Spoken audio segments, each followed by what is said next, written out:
নমস্কার বন্ধুরা, শুভ সকাল। তো আমি আজকে নিয়ে এসেছি আপনাদের জন্য আরেকটা রান্নার একটা ভিডিও। আজকে আমি করবো এই যে পালং শাক। পালং শাকের তরকারি তো অনেকেই খেয়েছেন, আজকে আমি একটু অন্যভাবে করব। সঙ্গে থাকবেন আর ভিডিওটা পুরো দেখবেন। আমি বলবো না এখন কিভাবে করব, আপনারা দেখবেন। আর ভিডিওটা যদি ভালো লাগে তাহলে লাইক শেয়ার কমেন্ট করবেন। তো আমি আগে শাকটা কেটে নিই।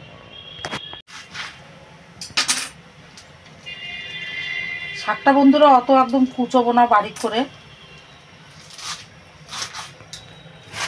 এমনি করে কাটবো, একটু বড় বড় করেই।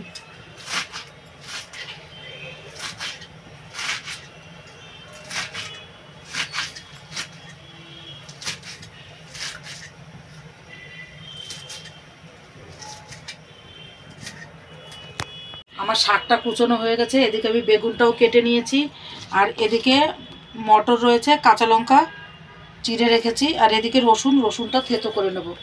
আর এদিকে বন্ধুরা আমি কড়াইটা বসিয়ে দিয়েছি। কড়াইটা গরম হয়ে গেছে, দিয়ে দেবো শুকনো লঙ্কা, আর এদিকে রসুনটা থেতো করে নেব।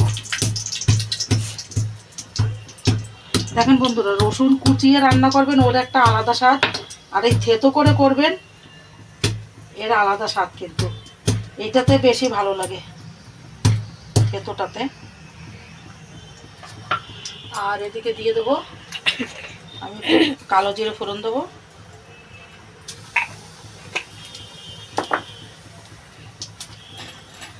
এবার বন্ধুরা আমি রসুনটাও দিয়ে দেবো।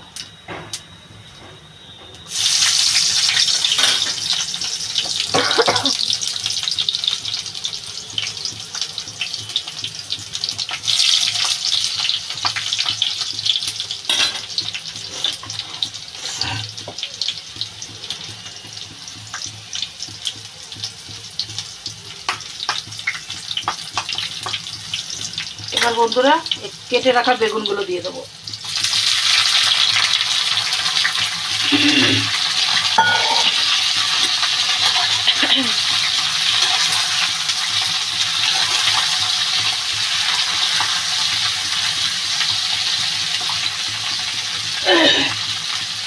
দিয়ে দেবো স্বাদ মতো নুন,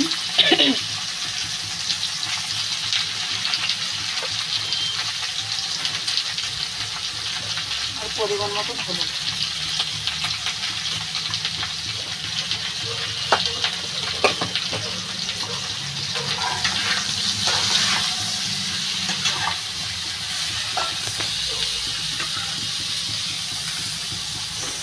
এবার বন্ধুরাই কেটে রাখা পালং শাকটা এটা আমি দিয়ে দেবো। এক্ষুনি কমে একটুখানি হয়ে যাবে।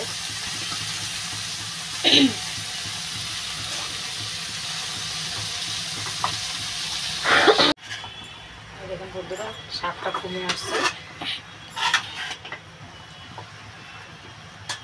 আমি এবার এটাতে বন্ধুরা এই যে মটর আর কাঁচা লঙ্কা চিড়ে রেখেছি এটা দিয়ে দেবো।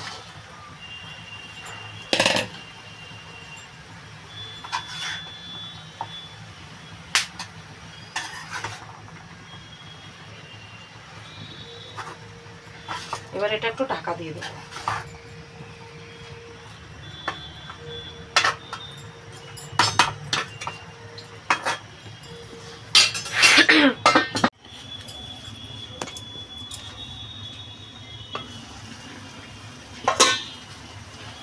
কত জল গলেছে শাকে, তো বন্ধুরা এমনি জল গলে, আর পালং শাকে তো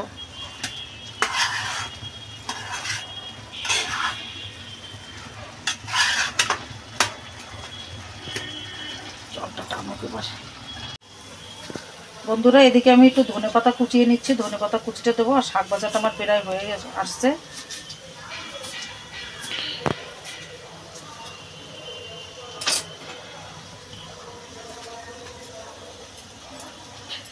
ধনেপাতা বন্ধুরা সব কিছুতেই ধনেপাতা দিলে স্বাদ ডবল হয়ে যায় সব কিছু।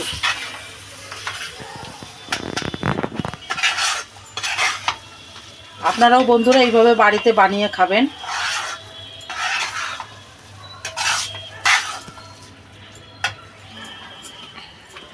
আমার শাকটা হয়ে গেছে, শাকটা আমি নামিয়ে নেব।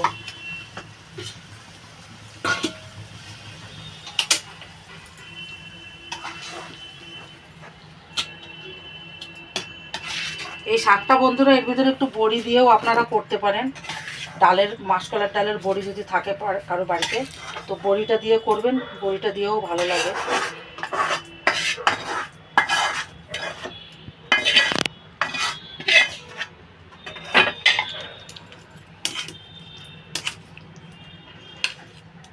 হয়ে গেছে বন্ধুরা আমার এই যে পালং শাক, বেগুন, মটর দিয়ে শাকটা আমি ঘন্ট করে নিয়েছি। আপনারা ওইভাবে বাড়িতে বানিয়ে খাবেন। ভিডিওটা ভালো লাগলে লাইক, শেয়ার, কমেন্ট করবেন। তো ভিডিওটা শেষ করব। নমস্কার।